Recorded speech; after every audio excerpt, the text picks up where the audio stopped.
everyone, welcome to our second episode of Namaste Tube, brought to you by Namaste Studio. I'm Jessica Lallier.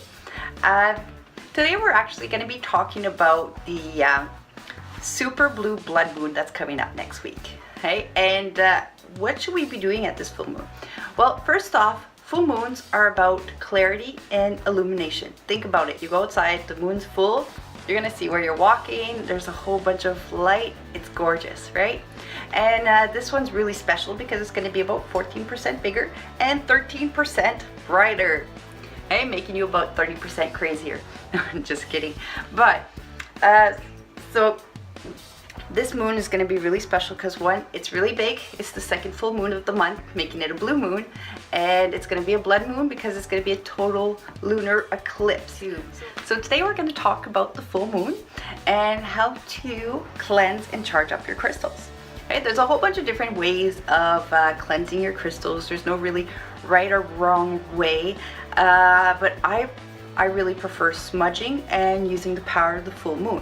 Okay, why the power of the full moon?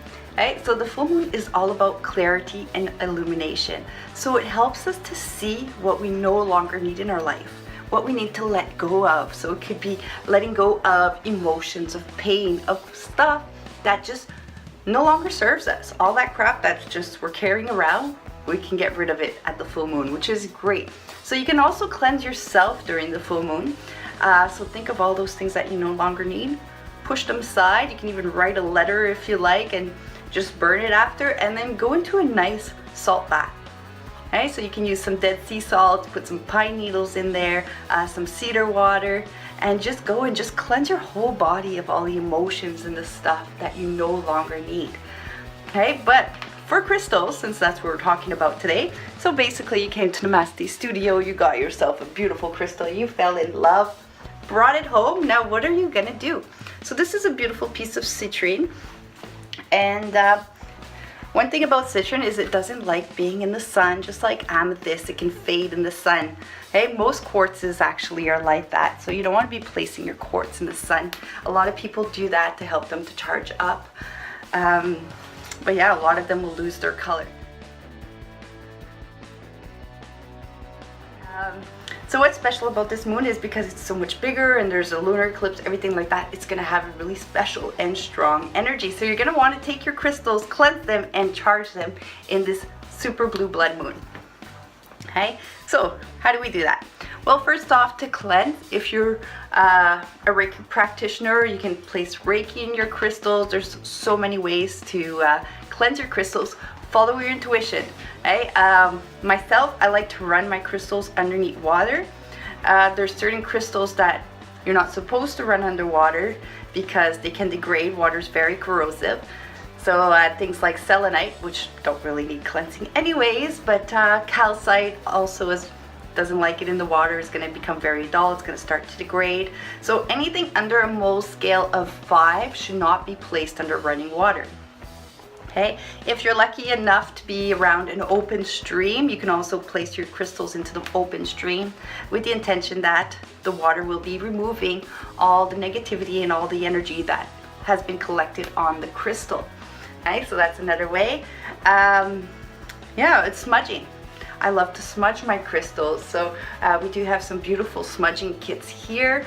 Basically what you're going to do is you're going to create a sacred space. You're going to light your sage and make sure that something's open so that the negativity can escape somehow, and just gonna pass that smoke, your crystals, through all the smoke from the sage.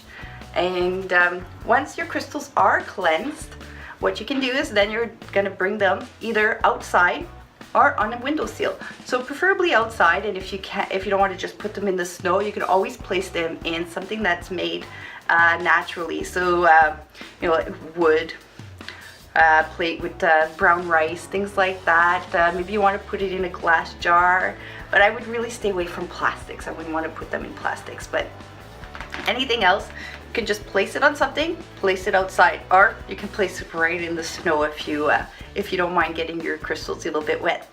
Okay, and then let the full moon do its job. In the morning, go pick them up, bring them back in, and then you can either store them, or if you like, you can give them their intention.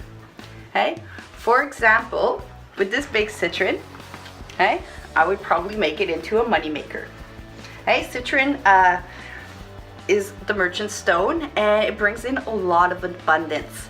So what I would do with this crystal is I would probably place it on my kitchen table, give it the intention that it's going to bring in a lot of money, and I would actually place some money or some paper bills right underneath, like some 50 or 100 bill, and just place that on my table and know that for the rest of the month this crystal is going to bring me in a lot of money.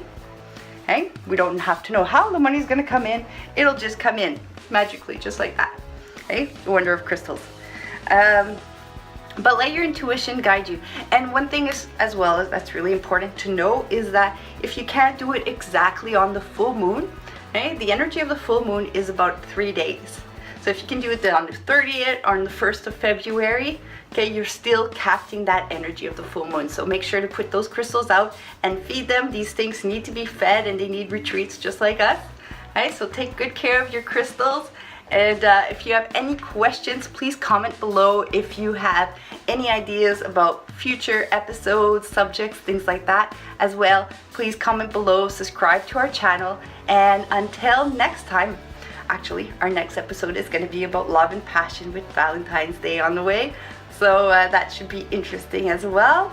And until next time, well, shine bright and Zen out. Namaste.